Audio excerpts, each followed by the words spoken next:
ำเสียงของกึกก้องเสียงของระฆังเงงามชวนฟังหยุดยั้งอารมณ์ฟุ้งซ่านพุทธังธัมมังสังฆังแววดังกังวานตื่นเถิดเราท่านฟังธรรมกล่อมขวัญหรือทายรักตัวของเราอย่าเมามัวหลงมายารีบตื่นขึ้นมาลืมตามองฟ้าวันใหม่รับฟังเพลงธรรมแล้วทำจิตให้สดใสฝึกตนฝึกใจให้หายทุกข์กายลำเค็ญเกิดมาทำไมถามใจบ้างสิเกิดมาทั้งทีอย่าใช้ชีวิตเริงเล่นศีลธรรมจัญญาเมื่อหน้าว่าไม่จำเป็นบัณฑิตแลเห็นเหยียดเย็นยามเช้าเศร้าสูงคิดกันทุกคราเกิดมาไม่ช้าก็ตายโลกยังวุ่นวายมีร้ายเลวหน้าเป็นห่วงแล้วเราเป็นคนยังวุ่นวายไปตามดวง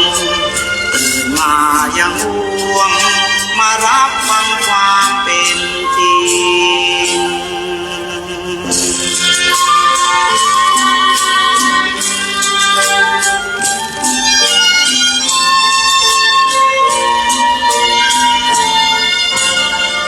คิดกันทุกคราเกิดมาไม่ช้าก็ตายโลกยังวุ่นวายมีร้ายเลวหน้าเป็นห่วงแล้วเราเป็นคนยังวนวายไปตามดวงตื่นมายังห่วงมารับฟังความเป็นจริง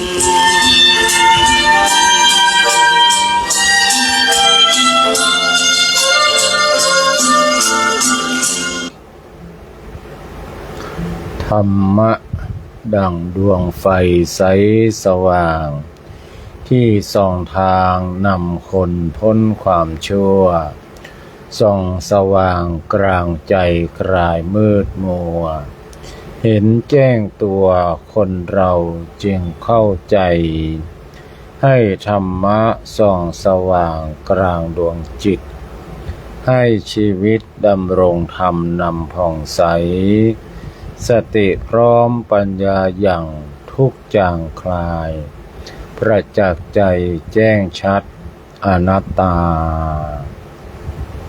ขอนอบน้อมแด่พระรัตนตรัยขอถวายความเคารพพระมหาเถรานุเถระเจ้าคณะพระสังฆาธิการกุตนกุองค์ขอเจริญสุขเจริญปอนพระเมตศรัทธาท่านสาธุชนพุทธบริษัททั้งหลายที่กำลังเปิดเครื่องรับฟังตั้งขึ้นสถานีวิทยุ 96.00 เมกะเฮิรตซ์วิทยุเพื่อพระพุทธศาสนาและจริยธรรมจังหวัดเชียงใหม่ของคณะสงฆ์จังหวัดเชียงใหม่โดยมีพระเดชพระคุณท่านเจ้าคุณพระธรรมเสนาบดีอธิบดีสงฆ์ภาค7เชียงใหม่ละปูนแม่ฮ่องสอนเป็นผู้มีเมตตาอุปถัมภ์รายการทุกรายการนี้ชื่อว่ารายการอู้จ๋าภาษาธรรมกำเมืองล้านนาหรือว่ารายการเสียงธรรมเสียงทองดำเนินรายการโดยกระผมอาตมภาพพระครูเมธีสุตากรหรือพระมหาสมบัติชวนะเมธีเจ้าวาดวัดผาบ่องมังคลารามนามมงคลในเขตกำแพงเมืองจันไนติดกับวัดพระสิงห์หลวงนำรายการประพบญาติโยมสาธุชนพุทธบริษัททั้งหลายทุกวันจันทร์อังคารและก็วันพุธวันจันทร์บรรณาการเริ่มตั้งแต่บ่ายโมงจนถึงบ่าย2โมงส่วนวันพุธเริ่มตั้งแต่บ่าย3โมงถึงบ่าย4โมงวันนี้ประพบกันก็ตรงกับวันการที่16 มิถุนายน 2569 ปะพบกันวันนี้ตมาภาพก็จะได้นำสิ่งที่ดีมีประโยชน์มาฝากญาติโยมสาธุชนพุทธบริษัททั้งหลายญาติโยมสาธุชนพุทธบริษัททั้งหลายรายการเสียงธรรมเสียงทองคำว่าเสียงธรรมเปรียบเสมือนเสียงทองคือทองคำนั้นเป็นสิ่งที่มีค่าเปรียบเสมือนธรรมะขององค์พระสัมมาสัมพุทธเจ้าย่อมเป็นสิ่งที่ล้ำค่าย่อมสามารถที่มีค่ามากมายพอจะสรุปได้4ประการด้วยกันชำระล้างจิตใจให้ผ่องใสช่วยบรรเทาความสงสัยดับความร้อนจากกิเลส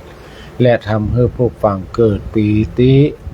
ประการที่2เป็นทรัพย์ภายในที่ยั่งยืนแตกต่างจากทรัพย์สินเงินทองทางโลกที่สูญหายหรือเสื่อมสลายได้ปัญญาจากการฟังธรรมที่ตัวไปข้ามภพข้ามชาติประการที่3ยกระดับชีวิตให้สูงขึ้นนำตังให้บุคคลผู้รู้ผู้ได้ฟังรู้จักแยกแยะผิดชอบชั่วดีนำไปสู่การปฏิบัติเพื่อแก้ปัญหาชีวิตได้อย่างแท้จริงประการที่4นั้นมีอานิสงส์แห่งการการแสดงธรรมธรรมทานถือว่าเป็นการที่ดีสุดญาติโยมสาธุชนทั้งหลายฟังรายการของอาตมาภาพก็ดีรายการอื่นๆก็ดีจดจำนำไปปฏิบัติเมื่อมีโอกาสก็แนะนำคนอื่นรู้ตัวเรียกว่าเป็นธรรมทานสัพพะทานังธรรมทานังชินาติการทำเป็นทานย่อมชนะการทั้งปวงญาติโยมสาธุชนพุทธบริษัททั้งหลายในช่วงแรกนี้ก็เป็นช่วงของพุทธศาสนาสุภาษิต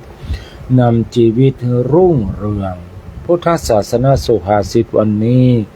อาตมาภาพจะน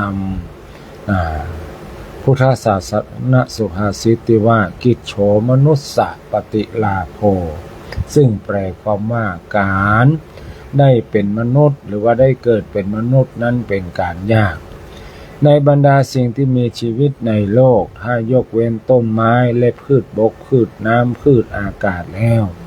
ก็มีแต่มนุษย์และสัตว์ต่ออันโลกปัจจุบันนี้มีมนุษย์ยังมาถึง10,000,000,000 คนแต่สัตว์ทั้งหลายคือสัตว์บกสัตว์น้ำทั้งน้ำจืดน้ำเค็มรวมไปถึงสัตว์ปีกจำพวกนกจำพวกแมลงคงจะต้องมีจำนวนหลายแสนล้านชีวิตบ่มีใครอาจจะคำนวณได้เมื่อเทียบปริมาณของการเกิดเป็นสัตว์กับการเกิดเป็นมนุษย์แล้วอาจเป็นไปได้ว่าการเกิดในวันหนึ่งของสัตว์ทั้งหลายทั้งปวงนับตั้งแต่สัตว์4 ตีน2 ตีนสัตว์ปีกสัตว์น้ำและแมลงหนอนไส้เดือนเมื่อรวมกันแล้ว1,000,000,000 ล้านชีวิตมนุษย์อาจจะเกิดได้บ่เกินแสนคนทั่วโลกเทียบอัตราส่วนแล้วจึงหันได้ว่าโอกาสที่จะเกิดเป็นมนุษย์นั้นมันแสนยากเหลือเกินยิ่งสมัยนี้ก็มีการควบคุมปริมาณการเกิดกันทุกประเทศควบคุมกำเนิดกันทุกรูปแบบเพื่อป้องกันมนุษย์ล้นโลกจนผลิตอาหารบ่พอกินแย่งแผ่นดินกันอยู่ถึงกับรบราฆ่าฟันกันทุกวันเพราะฉะนั้นเมื่อมีบุญได้มาเกิดเป็นมนุษย์แล้วก็จงเร่งทำความดี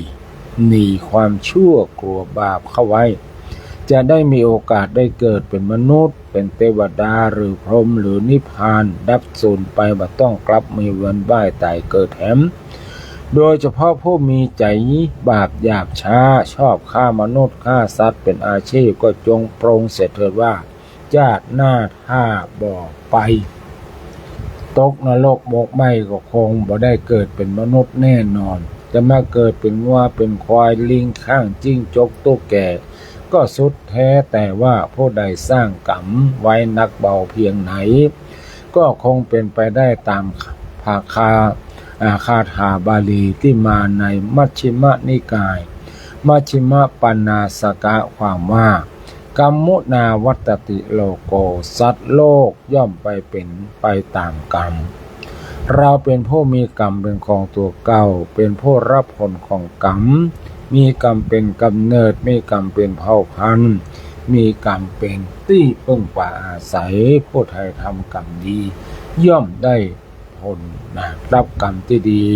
ผู้ใดทำกรรมชั่วย่อมได้รับผลคือกรรมที่ชั่วอย่างแน่นอนญาติโยมทั้งหลายอันนี้ก็คือพุทธศาสนสุภาษิตที่อาตมาภาพได้นำมาฝากญาติโยมสาธุชนทั้งหลายในวันนี้เรื่องของการเกิดเป็นมนุษย์นั้นเป็นสิ่งที่ยากยิ่งทั้งหลายที่นั้นเราท่านทั้งหลายได้มีโอกาสได้เกิดมาเป็นมนุษย์จึงชื่อว่าเป็นผู้ที่มีบุญแล้วโชคดีแล้วที่เราได้เกิดเป็นคนโชคดีแล้วที่เราได้รักษาตัวตนเพื่อมี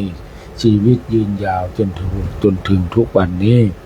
โชคดีแล้วที่เราเกิดมาพบพระพุทธศาสนาโชคดีแล้วที่เราได้เกิดมาในประเทศไทยประเทศที่คนส่วนมากนับถือพระพุทธศาสนาเรามีสถาบันหลัก3สถาบันคือชาติศาสนาและก็พระมหากษัตริย์3ต้นที่มีคำจุนให้ประเทศของเรามั่นคงถาวรมาจนถึงตราบทั่วทุกวันนี้ต้นสาธุชนพุทธบริษัททั้งหลายสุภาพุทธศาสนสุภาษิตก็เป็นอันว่าวันนี้ก็นำมาฝากเป็นอันว่าจบไปทีนี้ก็เข้ามาสู่ช่วงที่สองนั้นเป็นเรื่องของธรรมะในข้อแรกนั้นก็ชื่อเรื่องว่าสิ่งเพื่อรักษาสิ่งที่มีค่าอันยังเป็นสิ่งที่มีค่านักที่สุดคำตอบที่ถูกต้องตอบว่าสิ่งที่มีค่านักที่สุดกว่าสมบัติทั้งปวงในโลกนี้ก็คือชีวิตของเราเพราะชีวิตเป็นสิ่งที่มีคุณค่ายิ่งกว่าแก้วแหวนเงินทองเป็นสิ่งที่มีจำกัดบ่อาจจะหาซื้อได้ด้วยมูลค่าใดๆทั้งสิ้นเมื่อมีชีวิตอาจจะมีได้ทุกอย่างแต่เมื่อเสียชีวิตไปแล้วทุกสิ่งทุกอย่างก็หมดค่าหาความหมายอันยังบ่ได้บ่มีความสูญเสียอันยังที่จะยิ่งใหญ่ไปกว่าการสูญเสียชีวิตดังคำโคงบทหนึ่งที่ว่าจ้างม้าเมียมิ่งแก้วเงินทองตัวไม่ตายจากปองย่อมได้ชีวิตสิ่งเดียวของหายากใช่ประทีปเทียนใต้ดับแล้วจุดคืนจะมาเปรียบเทียบกับเทียนมันดับแล้วเป๊กมาจุดที่มันคืนมาแถมก็ไม่ได้ชีวิตเนี่ยตายแล้วก็ตายเลยนั่นแหละฉะนั้นการที่พระพุทธองค์ทรงสอนให้รักษาศีลข้อที่หนึ่งคือบ่ให้ทำลายชีวิตซึ่งกันและกันก็คือรักษาสิ่งที่มีคุณค่าที่สุดของมนุษย์และสัตว์นั่นเองเพราะการกระทำจะเป็นการให้ความหวาดหวั่นสะดุ้งกลัวเป็นการให้ความทุกข์ทรมานยิ่งกว่าความทุกข์ทั้งหลายที่มีในโลกนี้นอกจากบ่ให้เบียดเบียนล้างผลาญชีวิตซึ่งกันและกันแล้วพระพุทธองค์ยังทรงสอนให้เมตตาปราณีต่อกันตัวเองความเมตตาปราณีเป็นจุดรวมของความสุขมนุษย์อาจจะหาความสุขได้หลายๆต่างบางคนอาจจะสนุกสนานเฮฮาอยู่ในท่ามกลางเปื้อนฝูงบางคนอาจจะหาความสุขจากการได้ใช้จ่ายเงินทองอย่างฟุ่มเฟือยบางคนอาจจะหาความสุขได้จากการที่ได้เก็บเงินทองไว้อย่างมากมายบางคนอาจจะหาความสุขได้จากการรับประทานอาหารที่อร่อยและอาจจะหาความสุขได้จากสิ่งอื่นๆแถมมากมายความสุขเหล่านั้นถ้าบ่ตั้งอยู่บนฐานแห่งความเมตตาปราณีต่อกันแล้วก็เป็นความสุขชั่วเล่นเป็นความสุขที่หลอกลวงและเป็นความสุขที่ระคนปนไปด้วยเวรภัยเช่นความสุขอันเกิดจากการมีทรัพย์ถ้าบ่มีความเมตตาปราณีเป็นเครื่องกำกับแล้วกลับเป็นสื่อแห่งอันตรายประหนึ่งว่าเป็นอสรพิษฉะนั้นความสุขที่เกิดจากความเมตตาปราณีเป็นความสุขที่สม่ำเสมอเป็นความสุขที่บ่เลือกจันทร์วรรณะ แสงจันทร์สามารถสาดส่องไปได้ทั้งกระท่อมของยาจกทั้งในบ้านของเศรษฐีและปราสาทของพระราชาฉันใดความเมตตาปราณีก็ก่อให้เกิดความสุขได้ฉะนั้นบอกว่าจะเป็นยาจกบอกว่าจะเป็นเศรษฐีบอกว่าจะเป็นพระราชาพระพุทธองค์ทรงตรัสรับรองความจริงนี้ไว้ว่าอภยาปัชชังสุขังโลเกความเบียดเบียนเป็นสุขในโลกฉะนั้นจึงกล่าวได้ว่าความเมตตาปราณีเป็นยอดของความสุขมีคำกลอนบทหนึ่งรองรับความข้อนี้ว่าชั่วหรือดีมีหรือจนคนในโลกสุขกับโศกเศร้ากำสวนมีทั่วหน้าจะสิ้นโศกโลกแต่สุขทุกเวลาก็เพราะความกรุณาเมตตากันอย่านำพาหาทุกข์สุขกันเถิดจะรู้สึกเหมือนเราเกิดในสวรรค์อย่าจงจิตริษยาอิจฉากันเช่นเป็นเช่นนั้นจึงจะสุขทุกเมื่อด้วยเหตุผลดังกล่าวมานี้การรักษาศีลข้อที่หนึ่งก็คือการรักษาสิ่งที่ดีมีคุณค่ามากที่สุดและการสร้างรากฐานแห่งความสุขแก่มนุษย์และสัตว์นั่นเองเป็นทั้งหลายนี่แหละเราจะต้องรักษาชีวิตของเราให้ดีที่สุดเพราะเป็นสิ่งที่มีคุณค่าที่สุดและญาติโยมสาธุชนพุทธบริษัททั้งหลายเดินสาธุชนพุทธบริษัททั้งหลายอาตมาภาพได้ช่วงนี้ก็ยังอยู่กับเรื่องการทำบุญติดแอร์ศาลาอเนกประสงค์ของวัดผาบ่องอยู่ญาติโยมท่านใดที่ยังมาได้ร่วมทำบุญใครจะทำบุญก็ทำมาได้เนอะเพราะว่าเราจะปิดบุญนี้แล้วเนาะตอนนี้ญาติโยมสาธุชนหลายคนหลายท่านก็ได้มีโอกาสมาห้ายมาหอมมาร่วมติดแอร์ศาลาวัดผาบ่องเป็นที่เรียบร้อยท่านใดที่ยังไม่ได้ห้ายได้หอมเนี่ยก็อย่าปล่อยโอกาสอันงามนี้มันลุดลอยไปเนอะเพราะว่าโอกาสที่เราจะได้ทำบุญการติดเครื่องปรับอากาศอย่างนี้มันเป็นสิ่งที่ทำได้โดยยากเพราะว่าเครื่องปรับอากาศนั้นอย่างที่อาตมาภาพได้กล่าวไปว่าติดเตือนหนึ่งกุ้มเป็น10 ปีเพราะฉะนั้น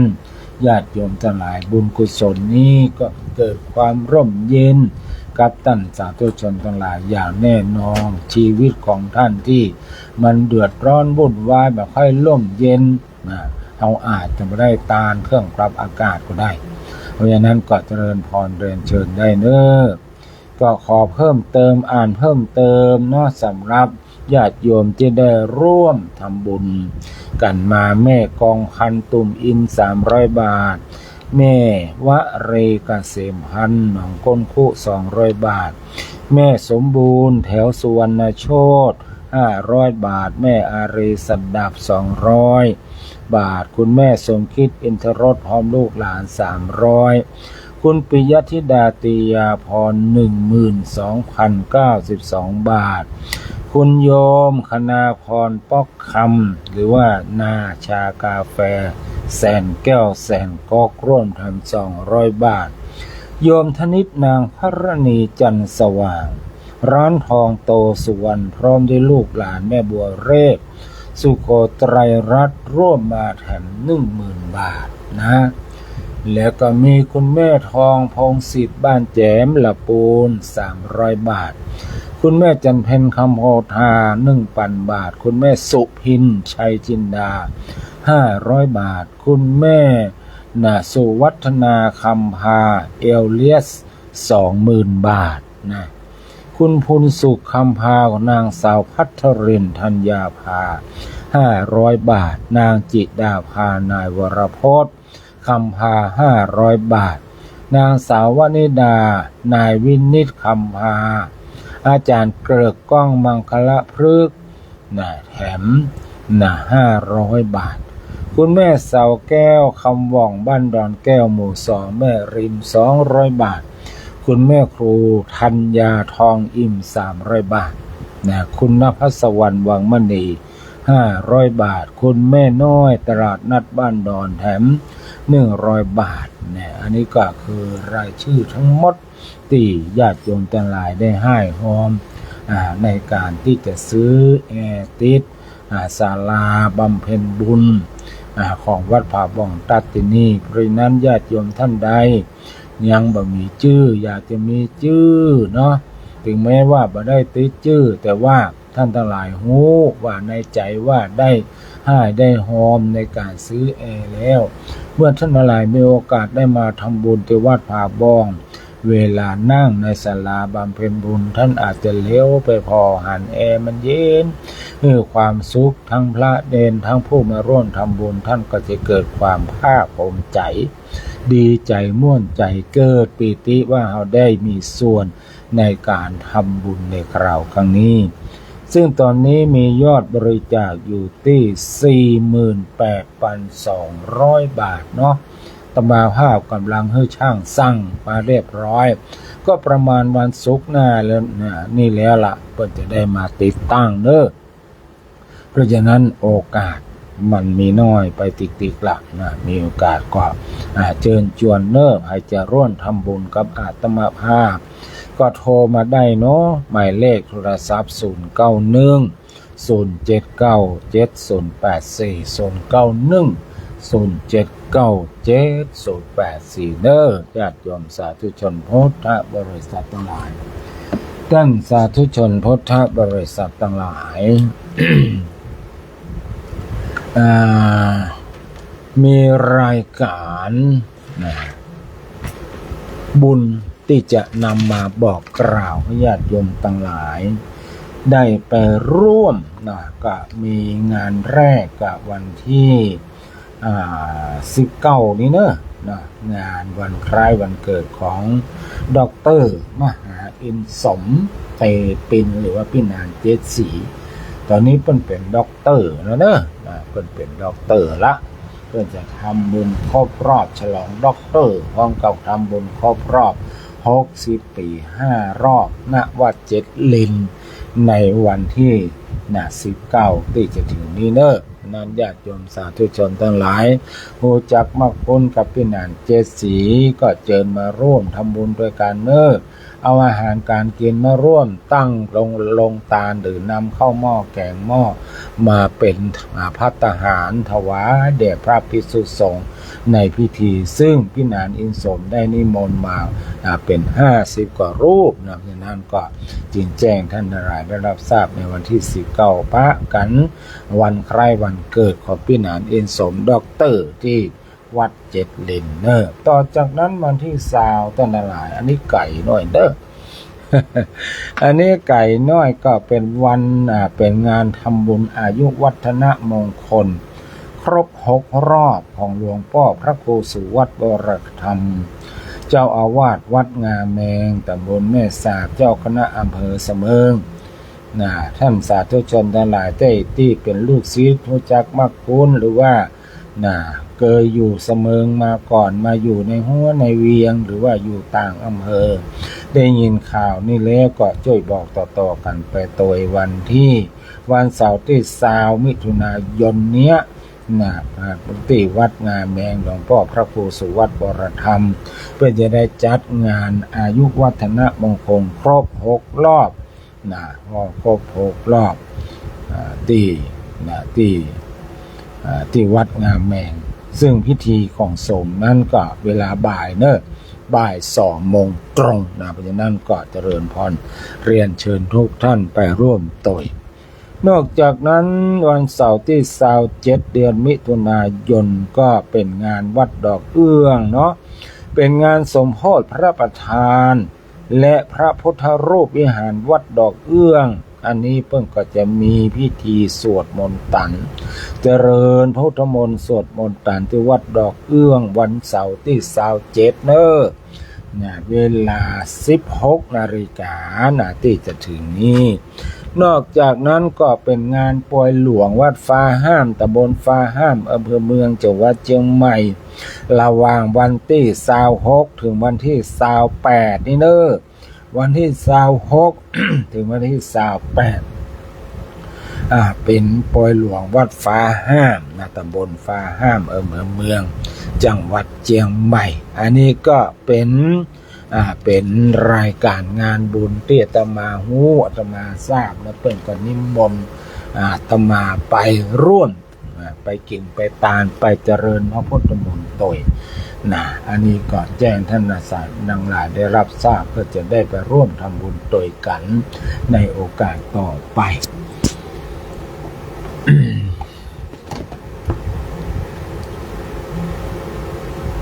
เดียวกันเนอะญาติโยมทั้งหลายพอดีอาตมาจะ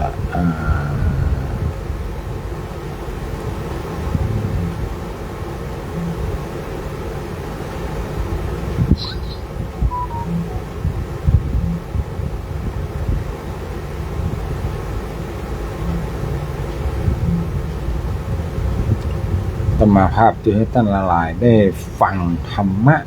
เป็นเพลงก่อนเนาะเป็นเพลงธรรมะก่อนพวกนี้นาฬิกาชีวิตนาฬิกาชีวิต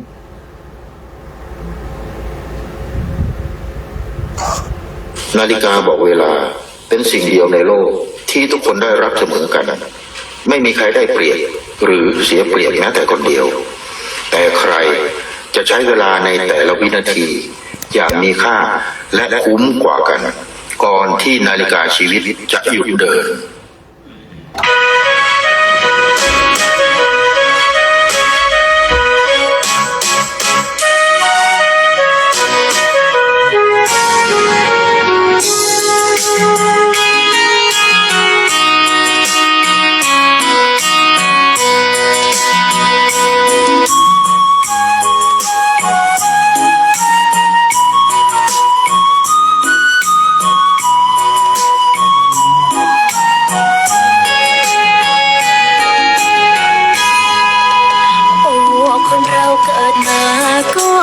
นาฬิกาหมุนไปทุกวินาทีเปรียบได้ความหมายแห่งชีวิตเลือกที่จะสู้ต่อไปหรือให้พระพรหมลิขิต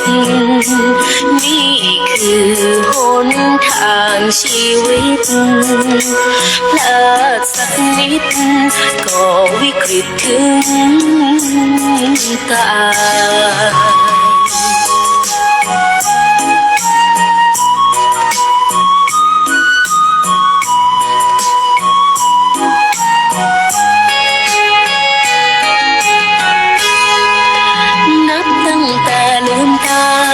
เข็มนาฬิกาก็เดินวันเวลานานเนินเผชิญทุกสิ่งเหลือหลายบทเรียนที่มีรอบทางเปรียบดังกระจกบานฮัลโหลแม่น้อย เจ้าไอ้เจ้าเลยแม่น้อยมีอย่างจะอู้ครับแม่ศรัทธากะอู้ได้เลยนะเจ้าวันนี้วันหวยออกเนาะยายก็จะเอาข้าวห้ำหวยมาออกเลยเจ้าได้เด้อเอาเลยแม่วันนี้หวยออกพี่น้องตั้งหลายไปลงงมงายอย่างพองเนอเจ้าได้1ประตูสีเก่า3ตูก็เจ้าสีกี่ประตู900ก็ลองคือดูได้1ประตูเนอเจ้าไฮโลยังเควนตอนปืนเขย่า3 ต่อ 3เจ้ายังดี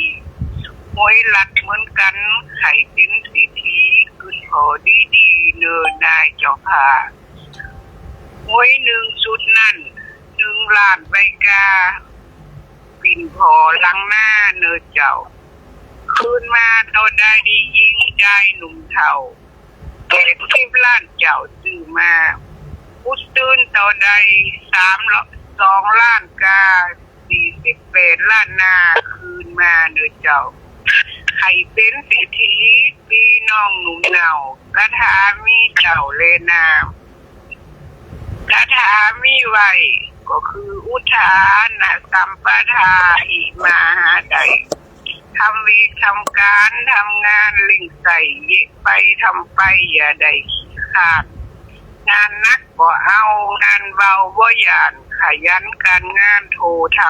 ำงดเล็กที่เล่งเกยเสียงประจำของดีจำนำลุดใดลดลงให้พองปีน้องตั้งหลายมันยังบ่สายเลิกสอนนี่เจ้าของก่อหุ้มเต้เด้งยาวเป็นเท้าคูณหกเมื่อเจ้าเล็กติงเจ้ามือห้อยนั่นคนขับรถเก๋งคนเตงเล็กติงวันรถติดเจ้าเมื่อเจ้ากำแยงมือเลงกำเอาเป็นจ่าอี้เจ้าเตนาตุนเดินกลางเดินกับเขากับปลาบ่ซื้อกันกาเอามาซื้อหวยได้เงิน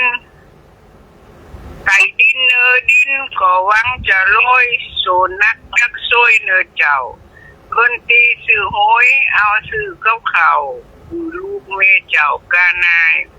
จักไปเมาหวยจักไปสื่อร้ายมันเป็นอาบายชิบหายได้เจ้าขาโจรมาปุ่นบ้านอยู่ที่เก่าถ้าไฟไม่เจ้าเห็นดิ้นยังอยู่ถ้าบ่มีเงินก็ไปซอกกูร้อยเศร้ายังสู่เนินนายติดการพนันมียังก็ขายทรัพย์สินวอดวายขายไปหลิดเจ้าขยันการงานมั่งมีตุ้งเก่าไปหวังหวยเจ้าเลยนะหันข่าวทีวีที่ออกข่าวมาถูกทีหนึ่งกา6 ล้าน2 คนโพเมขี่โลกสิงทานก่อ30 ล้านคงใดดงดีไปเมาหวยสุด4 ล้านในมีบ่ตั้นคบดีเลือเป็ดฟันบาทเลือเป็ดฟันเจ้ารูปมากลำหายยิ่งใจหนึ่งเท่าอยู่ก็เป็นเจ้าเล่นนาคงกึดใจใดที่ย้ายอูมาดูซื้อหนึ่งพันกาคืนมา500ถ้าเลิกว่าใดซื้อกันหน่อยมันก็จะกอยเลิกไปเข้าใจเลื่อนนอก็จะเข้าใจดีอธิบายเข้าใจก็เจ้าหวยออกดีเดียวก็ไม่เก่เท่าแต่คนตายเจ้าตูไทยอายุอานามก็คนที่ตายเตากันเมื่อใดที่ตายกันเจ้าห้องก่อใต้หนุ่มห้องก่อใต้เท่าว่าเตากันเจ้าเนินนายความฝันเหมือนกันคืนหนึ่งกานายฟันเหาะเฮินใดก็มีลูกมาเมื่อเจ้าก็เอามาตีเป็นเล็กดีๆซื้อกันเนื้อเจ้าเงินตีซื้อหวยเอาตาตุเจ้าวัดหาบ่องเจ้ากำลังติดแอขอเชิญลงบุญอุดหนุนดูแลเงินตีซื้อเอก็บอกพ่อเจ้าอินดูพระครูเป็นคนแบบเก่าใจพัดลมเจ้าอยู่กาได้ฟังบรรยายก็โทรกันมาดึง3อย่างก้า100เดียวก็ได้10,000ยายก็ได้เจ้าไหว้สาเจ้าอนุโมทนาบุญเนอะโยมแม่บอกว่าวันนี้วันหวยออกเนอะซื้อกันได้แต่ไปซื้อนักนำไปก็เป็นความหวังเล็กๆน้อยๆหน่อยญาติโยมทั้งหลายบางคนก็ได้ฐานจิตโหลดถ้าว่าถูกหวยวันนี้จะเอาสตางค์ไปหอมนะพระครูเมธีสักหน่อยเราซื้อ อันนี้ก็ดีอยู่เด้อเนาะที่ฐานจิตไปเตอะเนาะก็เป็นความหวังนะถ้าว่าเฮาก็เป็น1 ในล้านนะถ้าเฮาบ่ซื้อเห็นเลยก็อาจจะใช่1 ในล้านนั้นแต่ก็ซื้อพอประมาณเนาะนี่เจ้ากำแยงไม่แรงกำข้างนะเดาเก่งเตี้ยเก่งแต่บ่แป้เลขหมุนเจียงใหม่ละปูนเหลือก้าเตียวก้อมเหลือก้าเตียวก้อม ญาติโยมสาธุชนพุทธบริษัททั้งหลายต่อไปก็เป็นเรื่องของธรรมะในเรื่องที่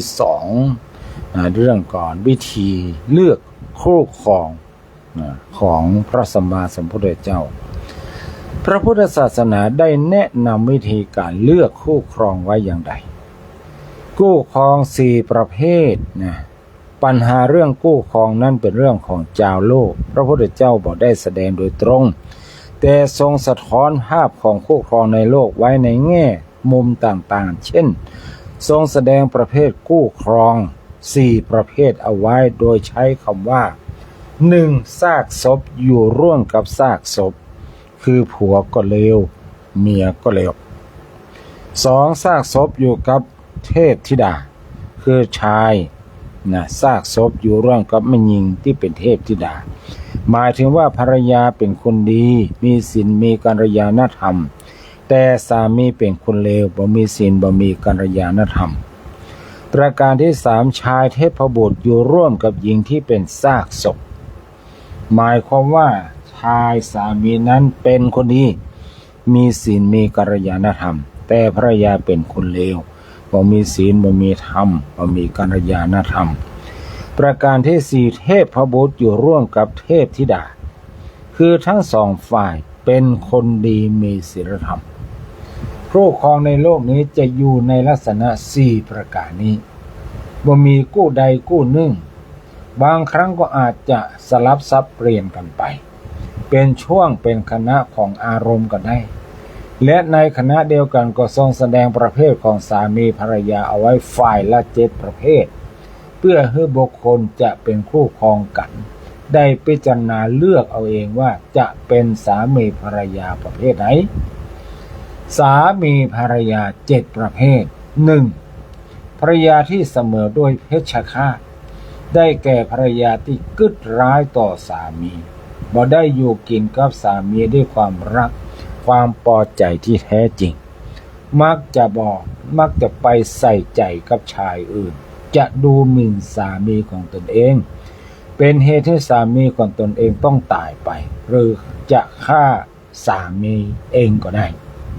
2. สาภรรยาที่เสมอด้วยโจรได้แก่พวกภริยาที่ล้างผลาญทรัพย์สินเงินทองของสามีไปในทางที่บ่เหมาะบ่สมมกมุ่นอยู่กับการพนันทั้งลอตเตอรี่ตัวเนาะ และกับไพ่ไฮโลตัว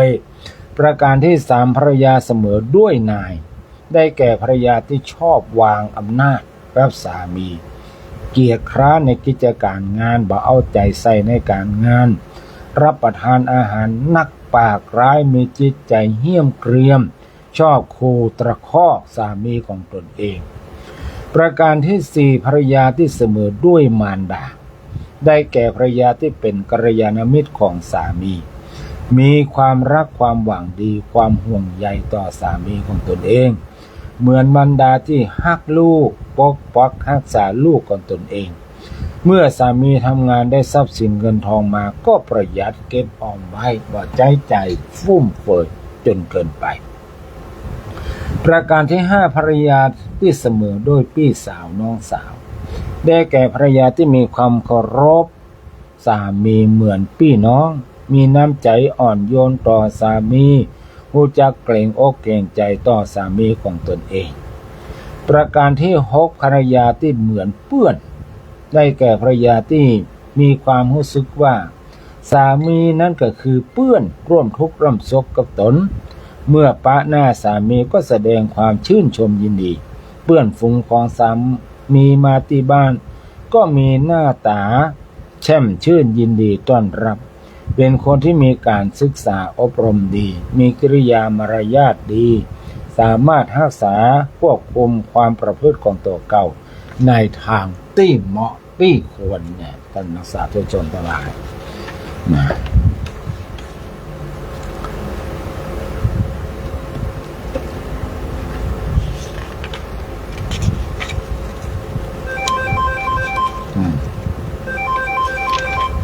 กองพันฮัลโหลแม่กองพันมาได้แม่โอนจะตังไปให้แล้วนะเจ้ายินดีแม่สาธุ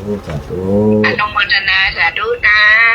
จ้ายินดีแม่เนอะสาธุนมัสการเจ้าแม่กองพันตุ่มอินเนาะก็ได้โอนสตังค์มาเป็นที่เรียบร้อยเนาะ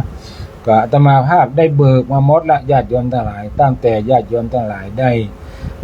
ปากว่าให้หอมครับบอกอ่านเนอะบางทีอาตมาก็ไม่ได้เช็คหรอกว่ามันเข้ามาหรือยังนะสตังค์นะแต่อาตมาภาพเขียนเส้นไว้เรียบร้อย อาตมาภาพก็ไปเบิกออกมา คือมันต้องเบิกเพราะว่ามันเป็นบัญชีของอาตมา เกิดอาตมาเป็นอย่างไปในระหว่างนี้สตางค์มันอยู่ในบัญชีของอาตมาเกิดอาตมามรณภาพไปนะ โดยเหตุด่วนเหตุร้ายอย่างก็บอกว่าสตางค์มันก็จะกลายเป็นของอาตมาไปเนี่ยอาตมาภาพก็เลยไล่รวบรวมว่าญาติโยมได้ให้หอมกันนะทั้งหมดเป็นกี่บาทอาตมาภาพก็ไปเบิกออกมาเลยแยกออกมาเป็นอย่างเนาะก็เอาใส่ไว้ในที่ปลอดภัยเป็นที่เรียบร้อยเนาะนั้นอนุโมทนากับทุกคนทุกท่านที่ได้ร่วมทำบุญกับอาตมาภาพญาติโยมสาธุชนพุทธบริษัททั้งหลาย ประการที่7ภรรยาเสมอด้วยทาสีได้แก่ภรรยาที่ชอบเป็นจ้างเท้าหลังของสามีอย่างแท้จริงแม้บางครั้งอาจจะไปอยู่ร่วมกับสามีที่ชอบตะคอกข่มขู่คุกคามก็ตามแต่ก็บัดแสดงอาการโกรธออกมาสำหรับสามีนั้นก็มีลักษณะเช่นเดียวกันคือสามีบางคนก็ทำตนเสมอเพศฆาตเสมอกับโจรเสมอกับนายเสมอกับป้อพี่น้องเหมือนกับเพื่อนเหมือนกับทาสของภรรยาดังที่กล่าวมาแล้วเพียงแต่เปลี่ยนจากภรรยาเป็นสามีต้องอั้นนะแต่กี้ภรรยาดังเพชฌฆาตนี่ก็กลายเป็นสามีเสมอด้วยเพชฌฆาตนะก็เปรียบกันไปเนาะญาติโยมสาธุชนก็กล่าวทั้งภรรยาและสามีนั่นเอง